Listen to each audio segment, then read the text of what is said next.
scientific spirit. This is seen in many people, but what is not seen in the same person often is having this quality of a value of expertise and science with a deep connectedness with society. And he, as you saw in the movie, and all of you here from Goa know, had a deep connectedness with the people of Goa and indeed of the country. When this combination comes together, then there is rational thinking, science and technology, both for its own sake, and he was a great admirer of basic science and its value, about how it could help us go forward into situations which we know little of.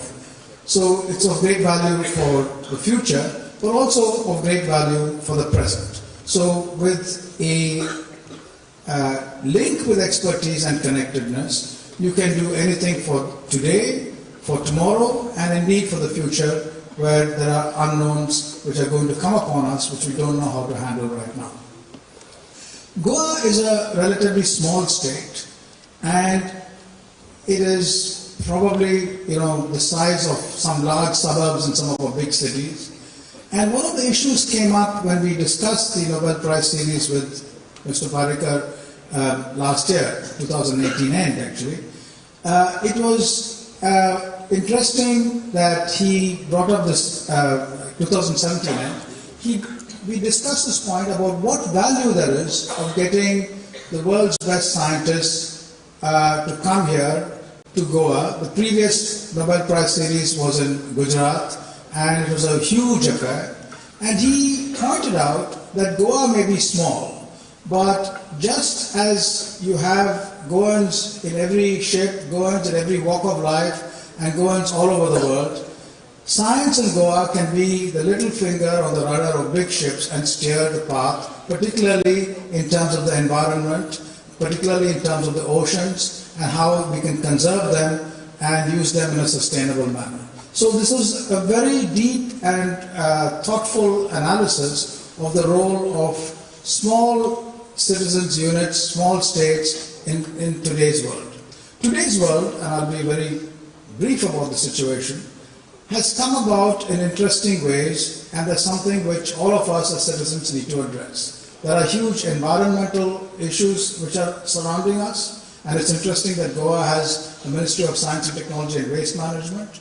There are huge climate change issues, and there are huge issues dealing with jobs and sustainable development. These seem contradictory, but it's possible with some thought to reverse some of the damages we've brought on the planet and to actually have development in a sustainable manner. How did this come about today, the situation on the planet? Well, humans arose through evolution by natural selection, along with all sorts of other wonderful life forms on this planet. The Earth came about 4.5 billion years ago, and about 1 billion years after that, life originated on Earth. And through mutations and changes, different forms of life came about. So all life on Earth has a common origin, and therefore a shared chemistry, and therefore understanding one life form helps us understand another life form. Humans embarked on the attempt to understand life forms as human civilizations grew, and human civilizations grew through agriculture and domestication of livestock. This was limiting, and human populations wouldn't have grown beyond a certain level until humans invented the ability to take nitrogen from the atmosphere, convert it into ammonia, and then into fertilizer.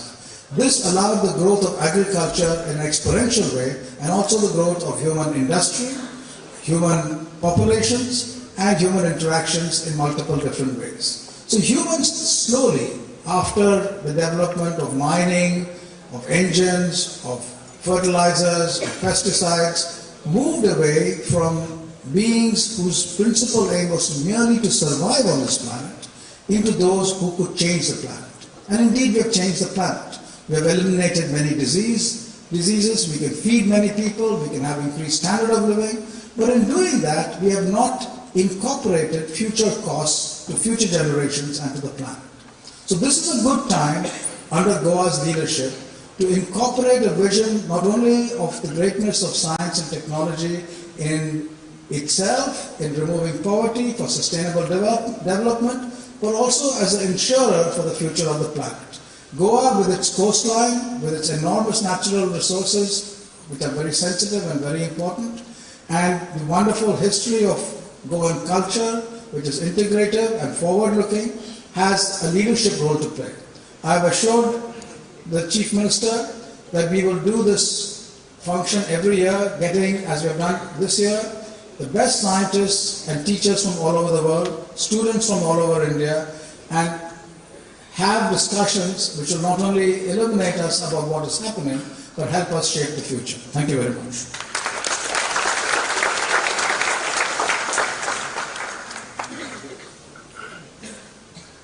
Thank you so much, sir, for sharing some very interesting and important pieces of information with us all. Ladies and gentlemen, there is another most significant happening that is going to take place here today. A memorandum of understanding will be signed between the Principal Scientific Advisor to the Government of India and the Government of Goa, and another between the Council of Scientific and Industrial Research and the Government of Goa. That will take place now.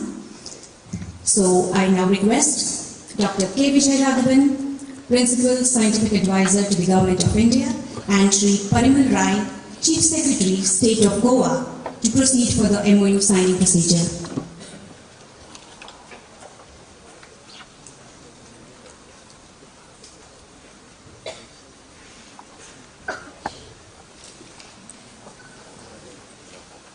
This is very important, as it will help Goa to go on with this festival for years.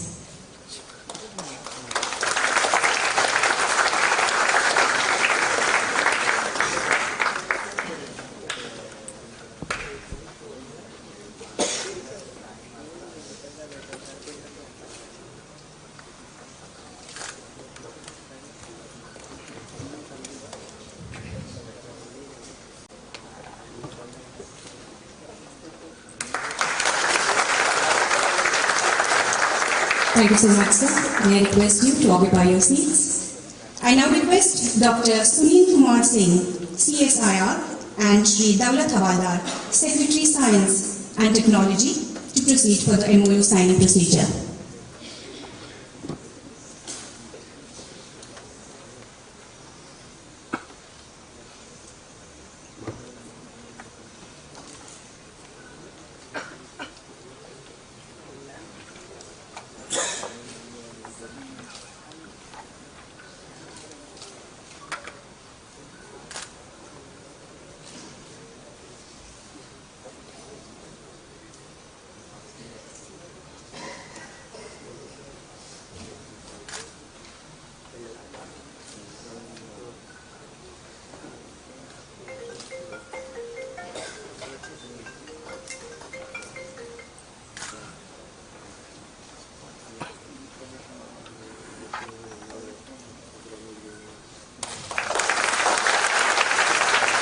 Thank you. So please occupy your seats.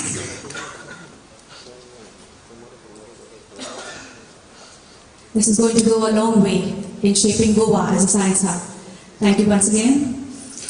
The Government of Goa has taken this step of organizing this magnificent event to fulfill the dream and to keep the promise made by the ex-Chief Minister, late Sri Manohar Parrikar. On this occasion, the Department of Information and Publicity, Government of Goa, has published a photo book, The Legend, on late Sri Manohar Parrikar, which sheds light on the life that he led and the work that he did. This is the most appropriate occasion to open this book to the public. So I now request Honorable Chief Minister, Dr. Mahotsav, to release the book.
Thank you so much, everybody.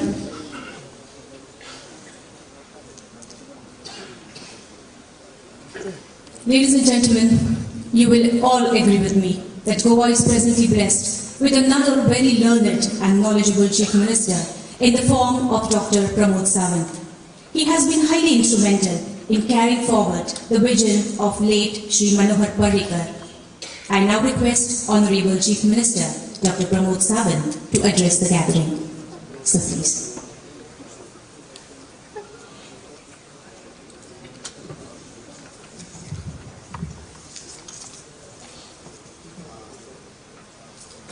Manohar Parrikar Vidnyan Mahotsav 2019, which is organized by the Department of the Science and Technology, Waste Management, Govt of Goa, along with me, our Minister for the Science and Technology, Mr. Michael Lobo, CS Parimal Rai, Secretary for the Science and Technology, Mr. Havaldar,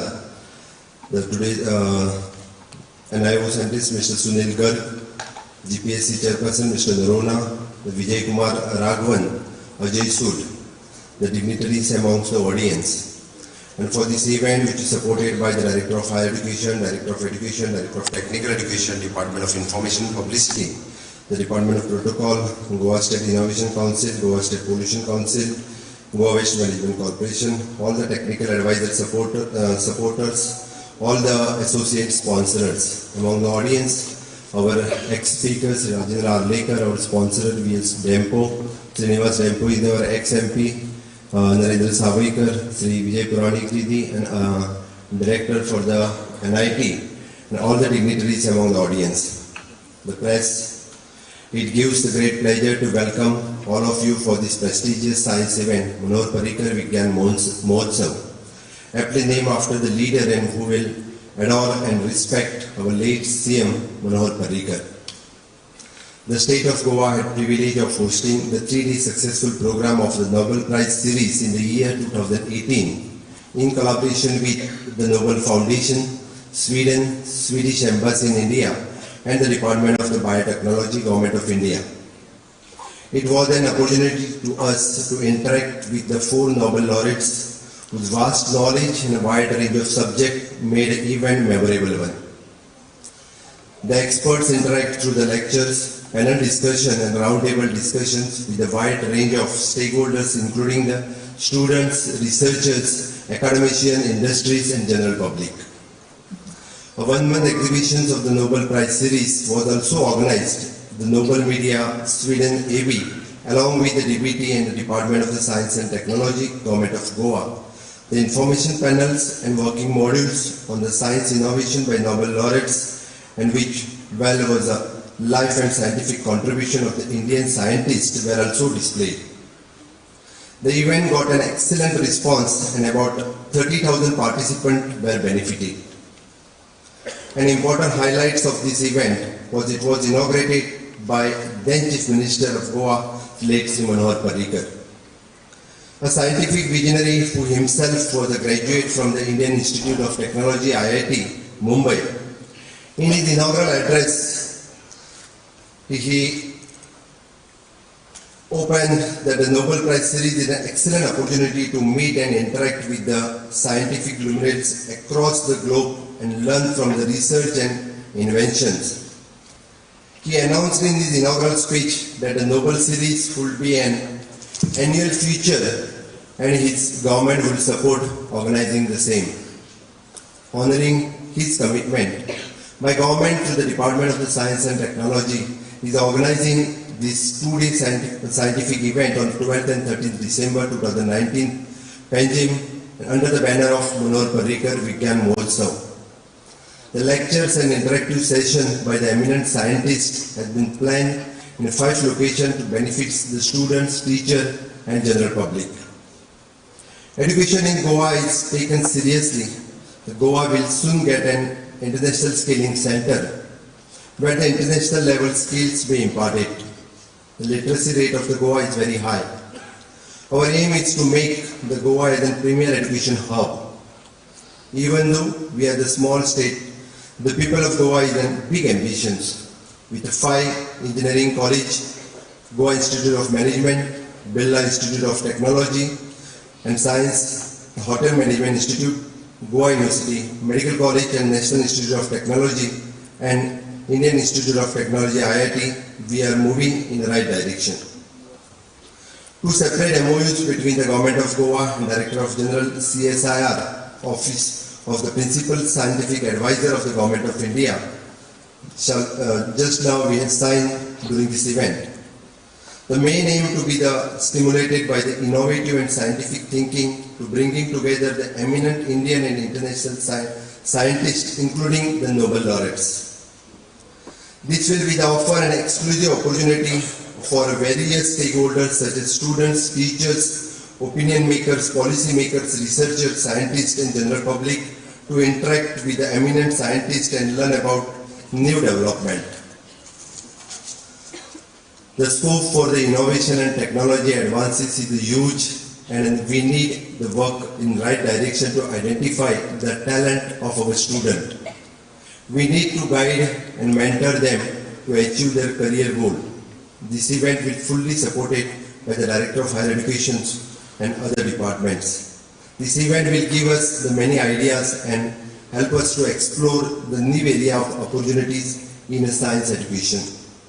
I assure you that my government will fully support such initiatives and which will benefit our people and help us in the path of development. My best wishes for the organizing this type of mega event. Thank you, one and all.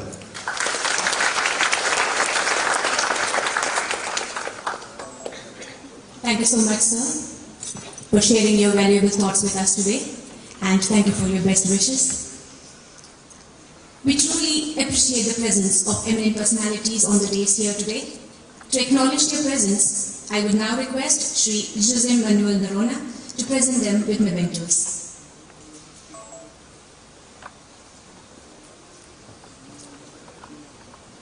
Honorable Chief Minister, Dr. Mahotsav.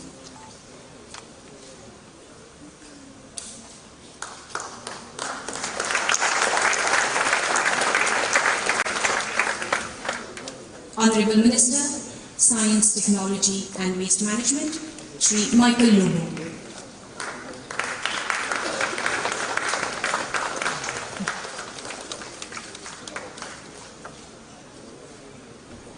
Professor Ajay Kumar Sood.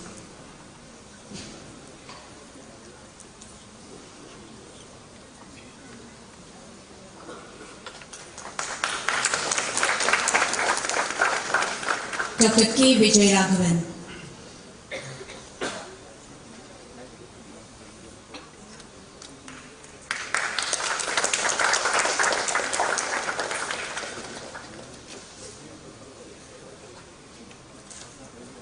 Chief Secretary, State of Goa, Sri Parimal Rai.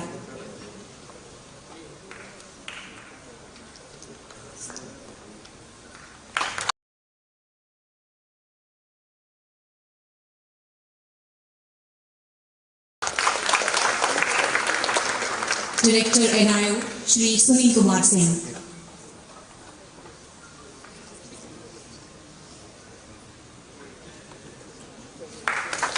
Shri Govt Tabara.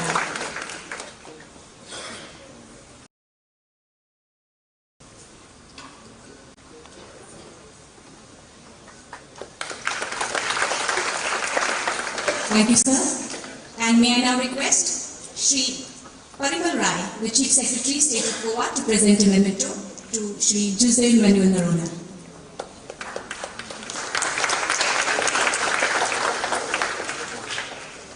Thank you, sir.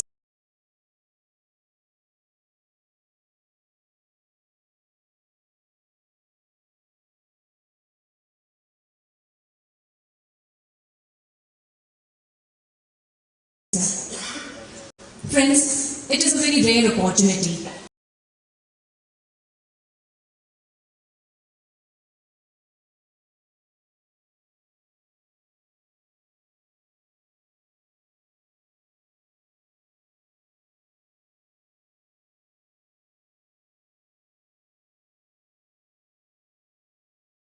to listen to the words of wisdom and interact with dynamic personalities who have done a commendable job and have contributed tremendously in the field of science. We are extremely honored to have Padma Shri Professor Ajay Kumar Sood as the guest speaker today. The title of his presentation being Nature-Inspired Science, Why Do We Flock Together? Very interesting.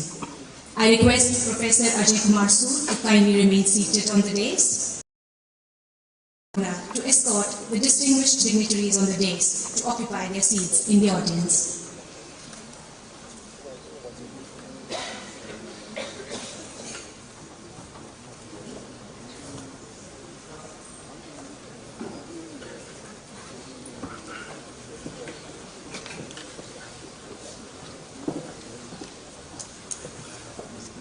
I request sir, kindly take over.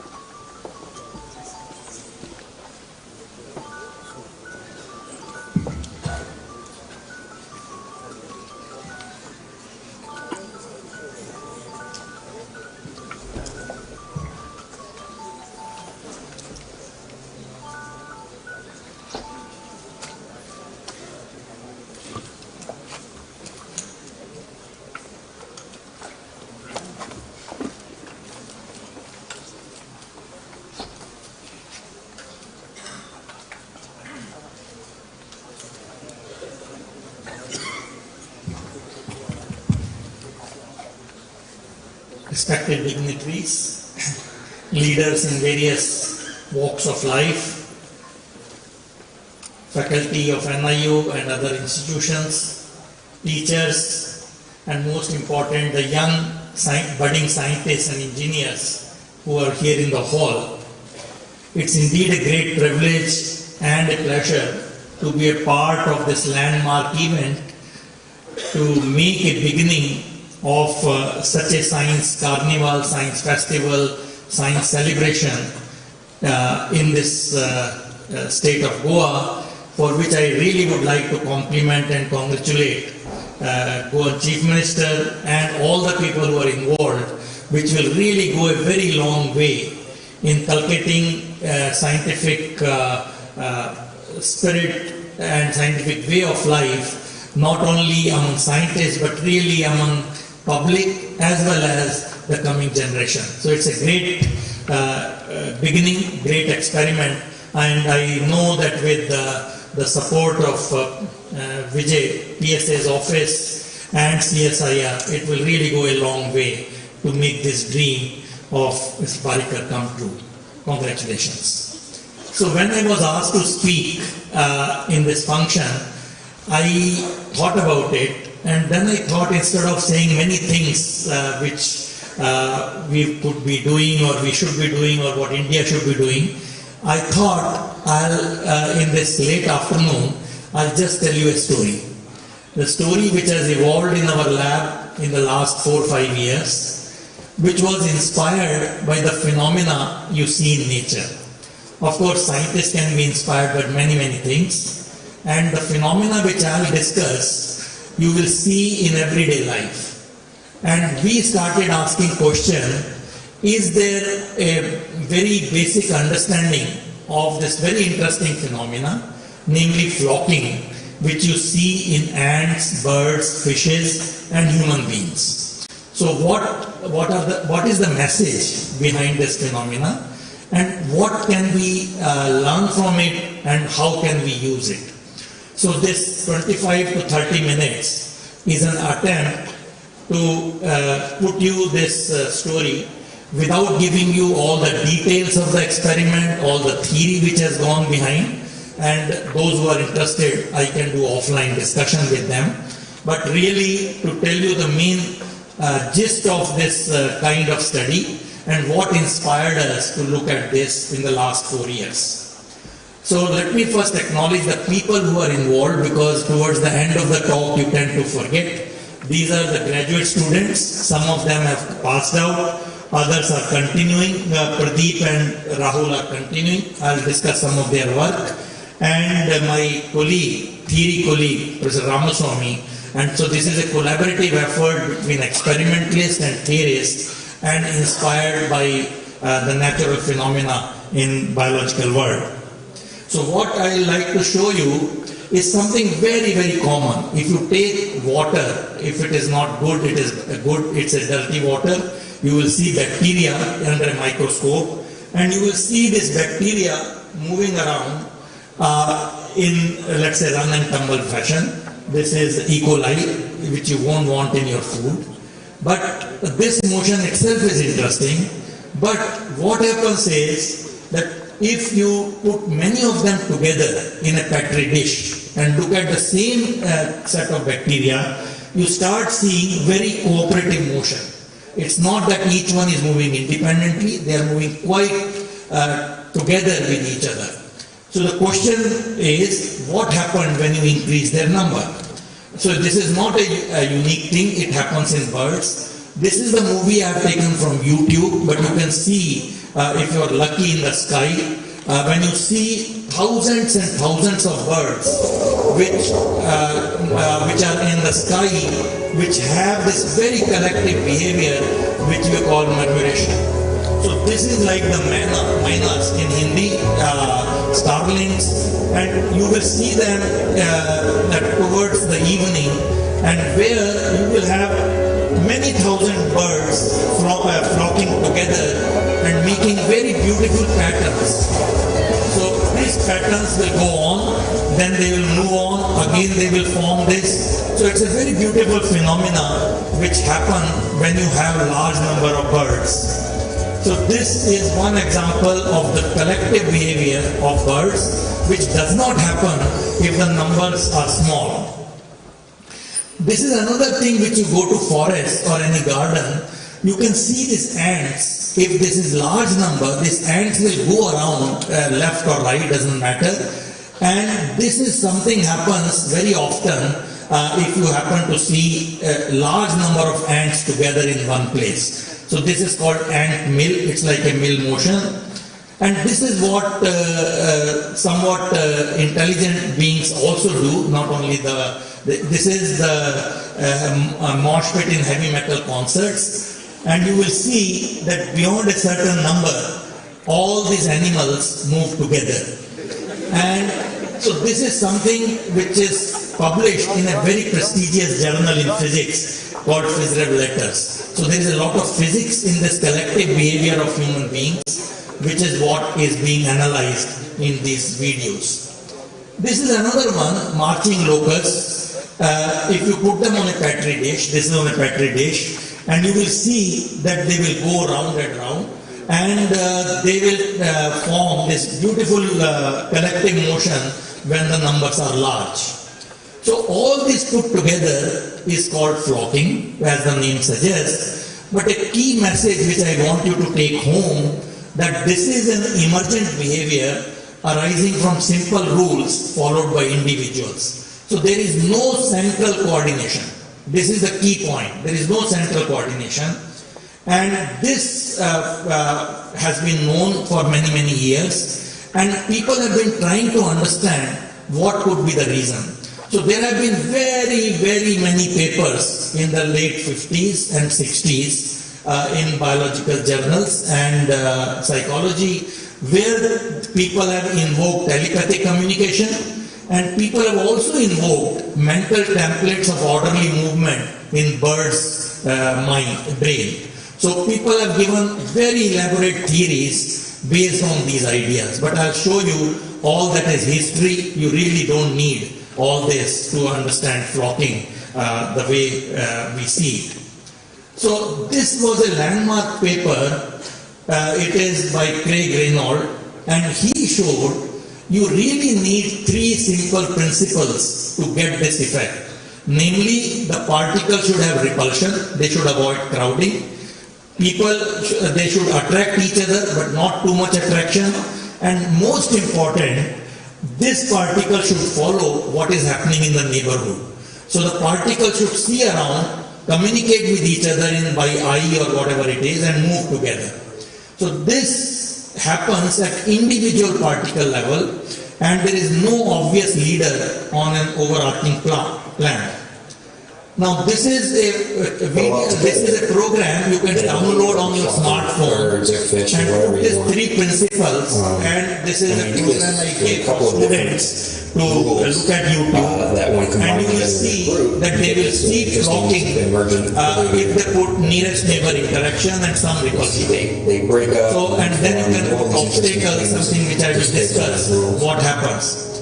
So you can get this collective behavior from this trinity of attraction, repulsion and alignment. Depending on how much of each thing you put in, you will get different behavior. So this was a landmark progress in looking at this phenomena which occurs across species and irrespective of whether what the species are. Now this brought out a very important thing. There is no top-down order. So after this paper was published, immediately Hollywood got into the scene, and they took up this program and made lots and lots of movies which use this collective behavior in the movies, which you think is something which human being or something, but actually it is the simulation with this very simple program. So I just take you 2 clips. There are many in the YouTube or in the movies which they have used. So in Batman Return, I don't know if you have seen it, all this actually is the Void's program. You see this collective motion of bats. All this is generated using this simple program, which there is a big clip which I didn't want to take time, but it is all using that simple computer program. And in this Lion King, I don't know if some kids might have seen, in this again you will see they have used this. I don't know if you remember this scene. So all this collective behavior is generated using this program.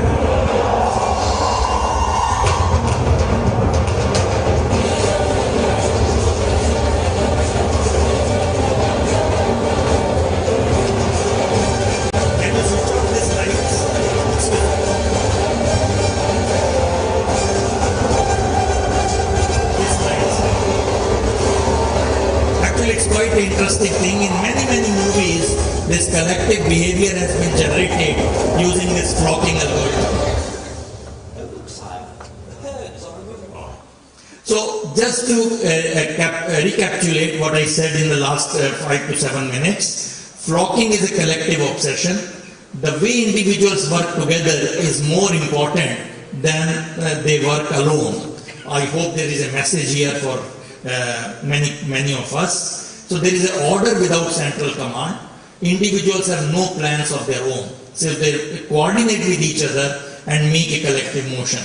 And a very simple rule I said can generate some of this phenomena.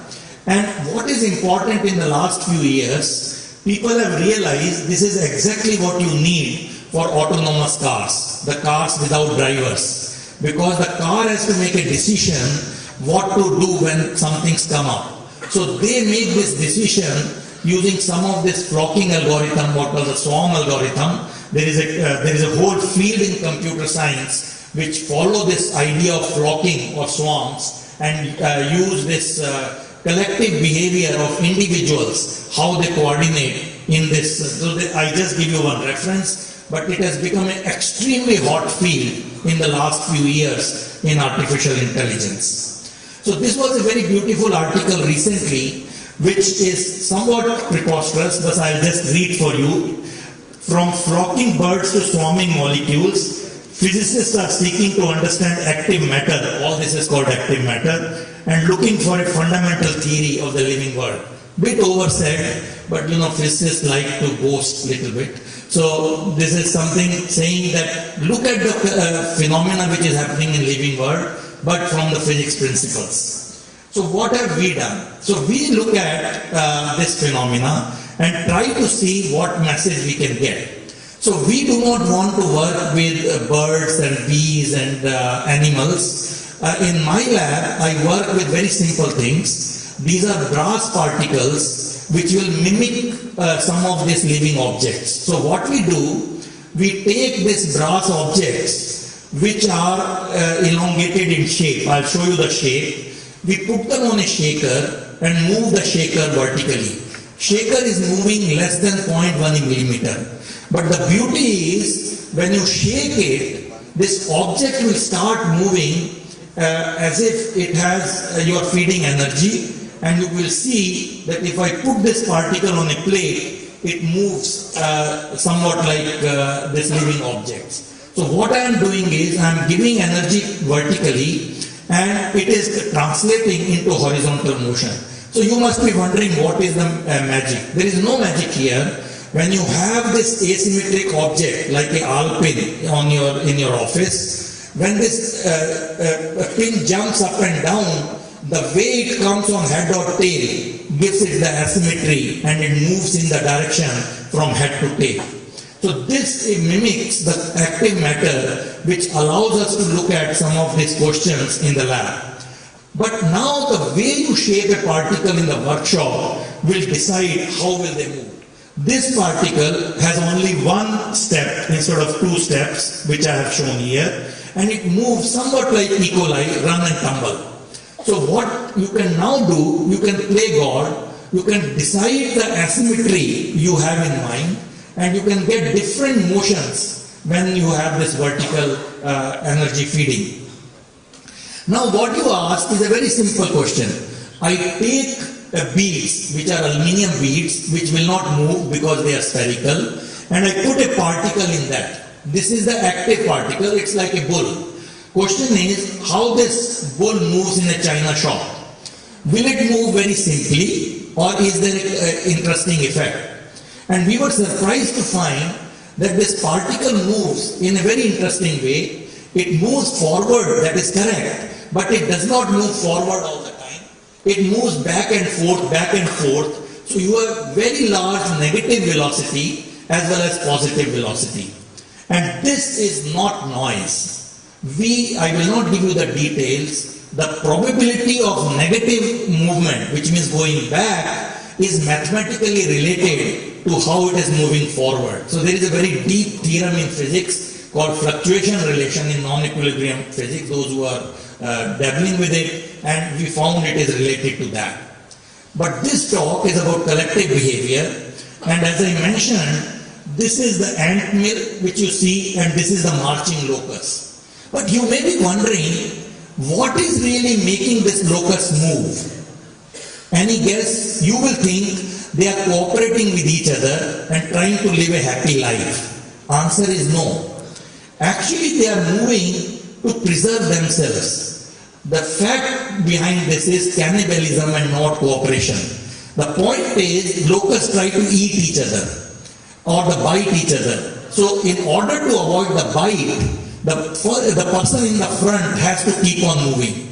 Similarly, when you're in a crowd, you don't want to be pushed from behind, you keep on moving. So what Professor Goan did, very beautiful experiment, he removed the gene from this locust which feel the pinch, which feel the pain.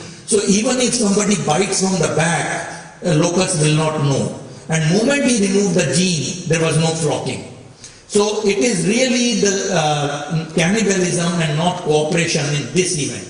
In birds, it could be very different. It could be hydrodynamic gain because when they move in the patterns. In fishes, it could be hydrodynamic gain. So there are reasons could be different, but are there basic principles which we can understand? And this is the locust paper I told you which motivated us. So what we did, we took this active particle, or which we call our living objects, and we put them on a plate.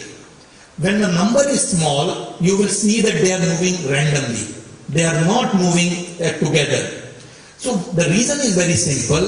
These particles have no eyes and ears, unlike birds and fishes. They need to feel the presence of other particles. When the number is small, they cannot feel the presence. So what we do, we put spherical beads between them, and spherical beads try to communicate the motion from one living object to another living object. And sure enough, when we put sufficient number of interacting beads, they start moving within a minute or two into a very beautiful pattern which goes on and on as long as the vibration is on. So as long as you keep on feeding energy, it will continue to move. So you get from the random motion of these rods, which are polar, which polar means they are anisotropic, their head and tail are different, and the beads, which are really mediating the interaction. Of course, now this is videos, which is not enough. You can quantify how much is the order, how much they are moving, and sure enough, you can see that when beads were 41% and rods were only 6%, they never formed a flock. But moment the beads became 68% on this graph, you can see again forming a beautiful flock. So actually it is a motion, it is an interaction between the rods, between this living rods, which we call, to give this, to feel each other's presence. But it is not only for one value. You can plot a phase diagram, which it means for a large number of combination of rods and beads area fraction, their number, you will get what is called flocking. If you are not in that regime, you will call disorder phase, and if the numbers are very large, they will be called jamming.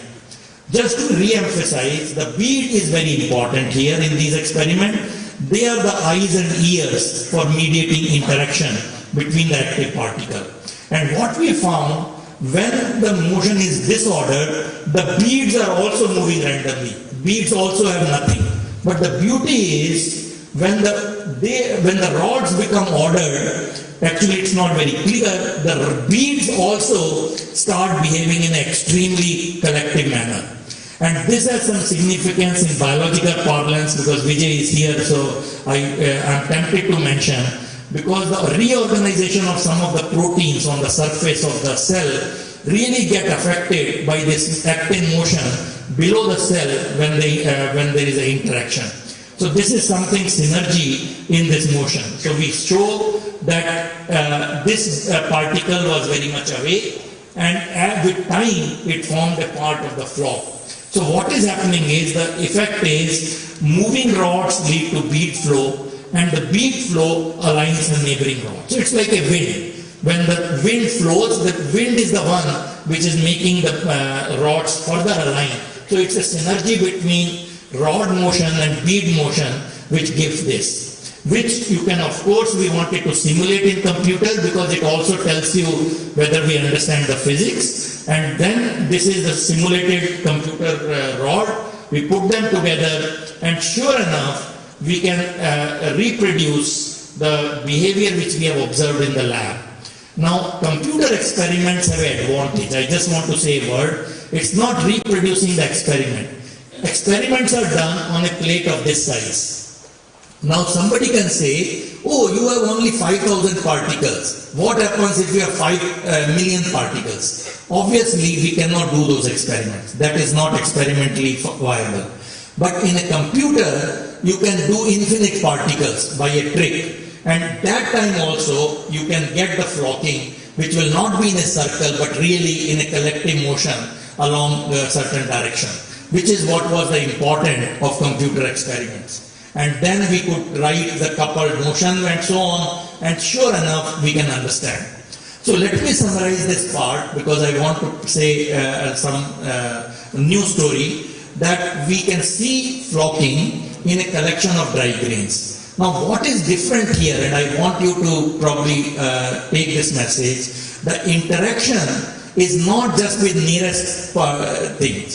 So in earlier understanding, it was that if this is the bird, it will see behind and back, left and right, that's all. And it will form some collective motion. Here we have shown in one of the things which I did not emphasize, even if the particle is 30, 40 diameters away, it took a part of the flock, because the interaction can propagate so long. So even in a dilute system, in some species, I don't know which one, you can have this collective behavior even in very dilute one if they are able to communicate. Because the nearest neighbor communication, which has been assumed till now, is not the only scenario which is possible.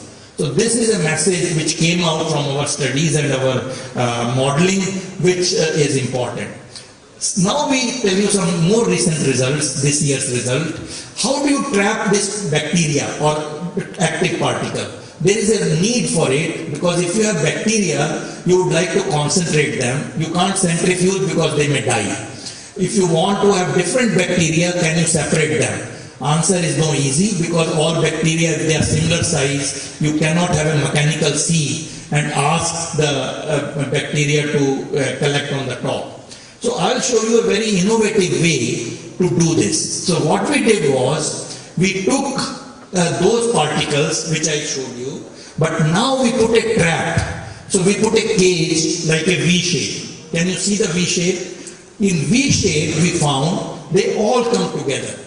But it was not just this. When we increased the angle of the V shape, actually, and made it 120 degrees, they never come together. You can do for infinite time, they will never get together. So there is a critical angle below which they will be trapped, above which they will always be free. Now this is extremely intriguing, and it took us some time to understand what is happening. So this phenomena can be simulated in computer, but that experiment, so this is like a phase transition of trapping to detrapping. But what is the physics? Let me show you the physics. This is computer experiment. What we have done is, particles are of the same size, but they have different noise. Some of them can move too much randomly, some of them don't move that much. And what we found is, only one type of particle is trapped, and you will be surprised what is the result. Surprise is, the particles or the living rods, which we call them, when they move persistently in the same line, keep on going, they get trapped. So if you are fidgety and if you are very uneasy, you will never get trapped in life, because you will always try to come out, wiggle out. And this is exactly what happens. So if there is a lot of randomness, that doesn't get trapped, but if you have persistent motion, it gets trapped. So this is something interesting. So there has been an experiment few years back on bacteria. They have only taken one angle, which is 60 degrees, and they could trap all the bacteria with time in about 60 minutes and do that. So there is a idea in the literature already, but there is no idea if the bacteria will be trapped when the angle of this trap is varied. And this is something is worth trying. But what is more interesting is, we use this idea to sort out the different activities, activity level. So imagine you have two types of bacteria, they move differently. Can you only get one of them trapped and not the other one? This is the idea. So what we do, we take this type of particle, which we call run and tumble, which is not having a persistent motion, and the other one has a persistent motion. You put them together in a trap, and what we found is that only one type of particle with persistent motion gets trapped. So all the other particles, they don't get trapped. So here there is a strategy to use the activity itself to sort out these particles. So this is something which might be interesting. When this paper appeared, there was a lot of press on this, and I will not tell you the story how it happened, but one of the papers reported that it will help to solve the stampede problem. So this was my problem, because previous night that fellow was trying to ask me, what is the application of your science? Because you are spending so much money or now. I said, no, money is very little. But he said, no, what could be the application? And I thought, because that night the stampede had occurred for the Chhath festival in Bihar. So I was very intrigued by that is there a way to understand stampede and have a solution? So what I realized very soon, that actually there is a huge effort in the community, scientific community, to understand stampede and avoid stampede. One of the key person is helping, and he studies crowd. And he has really given very innovative theories and modeling to look at this stampede. The reason is that in Mecca, I don't know if you have been following, there are about 3 million people appear every year, they attend, and between 1980 and 2007, where the statistics is available, 215 very serious stampede occurred, and lots of people died. And you know, in soccer matches this has happened, in many things this happened. So people have been trying to understand what is the crowd dynamics and how to avoid stampede. And this is the experiment which they did and showed that if you have 5 to 10 people per square meter in a room with limited opening, this is a critical number. If you go beyond that, there is a danger of stampede if something happens in this room.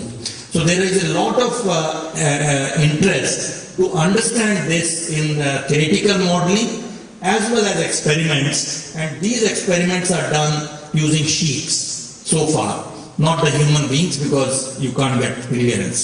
So this experiments are relevant even for the blockage of our arteries, because again there is a stampede issue. Lot of things clog your arteries and you have problems. You can have the road blocks, you can have, all these are examples of stampede or a clogging in bottlenecks. And that's how people do experiments. They put sheeps in the room and have limited size of doors and see what is the design of door which is important and so on. So you will be very interested to know that the door design is something very non-trivial. I will tell you later, if you have interest, what is the kind of door. And we simulated that in the lab. So what we do is, in that trap, we have a hole at the in this, which is called the gate. So now it is a competition between the number of active people inside and the door size. So which is what the movie is showing, the experiment is showing, that if you have very many particles with a limited door size, you will get stampede. And similarly, you can fix the number, let's say 200 of these objects, and if you vary the size of the door, you may or may not get flocking depending on the door. So there is a very whole lot of physics in the design of doors. Just to tell you one thing, you will say, oh, make the door, if the human being is 1 foot, make the door which is 3 feet. Then there will be no stampede. That's not the correct answer, it turns out. The correct answer, which modeling has given experiment, make 2 doors of 1.5 feet with a block in between, so that the people go in the 2 doors and they never get blocked. So there are very innovative designs which have come out from these studies, which I will not have time, but just try to wrap up the story. You can plot a phase diagram where you will have stampede or where you will not have stampede. This is something, the last part, very last part, where the experiments are just going on. We know this phrase, birds of the same feather flock together. But also you have to ask, what happens when a bird of different feather joins the flock? So this is not a very uncommon feature. If you see the flocking of elephants, herds, the baby elephant is the one which causes the disruption of the elephant flock, which is very detrimental to them. Because the baby elephant has not learned the rules. Similarly, in bacteria colonies, they put something which is something for good, and the bacterial colony really fades away. So there are plus points and there are negative points to have or not to have flocks. We wanted to understand how to have not flocks. And this experiment, can flocking be disrupted? And here there are experiments which I don't have time, which really what they have done, this is a physics experiment, they put obstacles in the path, in the medium, and without obstacles you have beautiful flocking, but you may not be able to see when the large number of these obstacles are put, they don't have flocks. It's a common sense which you will think, but there is a lot of physics which has gone behind this. I will not have time. So what we did, let me just tell you in just 2-3 minutes and close this discussion. We have these 2 types of rods, one which is persistent moving, which forms flock, and we have what we call dissenters. They dissent flocking. They hate communicating. So these are the black sheeps for us. When they are individual, that's fine. But now when we put them together, what we found was, if you have only aligners, only the ones which form flock, they form flock without beads even when their area fraction is large, like 30%. And we can see that the order parameter is close to 1. So this is a beautiful ordering phenomena, which is not a surprise. Here they are interacting almost with nearest neighbor. But when we include these dissenters, which is we call motile dissenters, so they are not static defects, but they are the ones who spoil the party. They don't want to follow the rules. We found that there is certain fraction of this dissenter when they start disrupting it. So it's a very quantifiable experiment, which I will not have time. And there is a critical number of this fraction where they will disrupt the flock. So we know now for a given system what is the kind of fraction of dissenters, 10%, 20%, 30%, which will need to be disrupted. And if you change your dissenters, this number can vary. So question is, what are the common elements? Again, you can plot a diagram in terms of the total number and the dissenter who will not allow you to form a flock. So in the gray area, you will never get a flock, whereas in the orange area, you will get the flock. So let me close this presentation. Just I thought I'll show you 2 slides recollecting what is the take-home message from the experiments we showed you and what we can go forward. So the aim of this very short presentation summarizing 4 years of work was to show that you can have collective behavior, which of course is seen in many birds, fishes, locusts, and so many human beings. It's fascinating. And what we have tried to do is mimic them in the lab and learn some lessons. Now the question, which is a billion-dollar question and which is not fully answered, is it the different behavior with same outcome or some underlying basic rules? Physics people will believe that biology is not important, but the physics, the simple rules will govern it. I would like to dispel this. That's not the correct answer. Both the things have a role to play. Biological interaction and the reason why they flock and the physics simple principles, both are important to look at the details of the cooperative behavior. And there is a famous saying which says, math did not produce the biology, biology generated maths, which means you have to know the phenomena, what is happening, and then try to model it. And I also showed that if you have dissenters, they can break the flock, and this can be used to our advantage, even in crowd management. So what people are saying is, when there is a crowd and there is a flocking, which can be bad, you have to put some elements which will go against the crowd, certain number, and that disrupts the crowd, and then you can avoid possibly the stampede. So these are things which are happening in the literature, which is a new excitement in the field in the last 1 or 2 years, and I think much more has to come out. So just let me summarize. Flocking, which nature-inspired scientists cutting across different disciplines. As I told you, there are various fields which are involved to understand this beautiful phenomena, which started as a curiosity, and it led to underlying rules, but it may not be the full story as we stand today.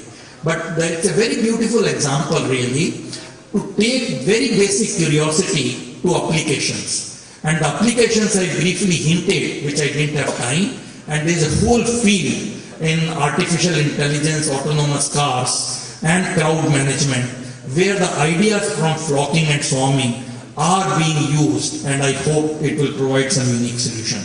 So let me thank you once again for this wonderful opportunity, and once again congratulate Karnataka, the Goa government for this very fascinating initiative, and I'm sure it will go a long way. Thank you very much. Karnataka comes by default option, but you are really doing great. Thank you so much.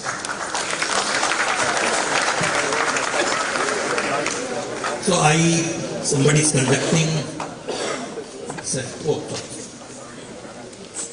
I would first like to say that it was a wonderful presentation, so very interesting. I'm sure everybody here, science lovers, they must have really enjoyed it. It was a real treat for them. And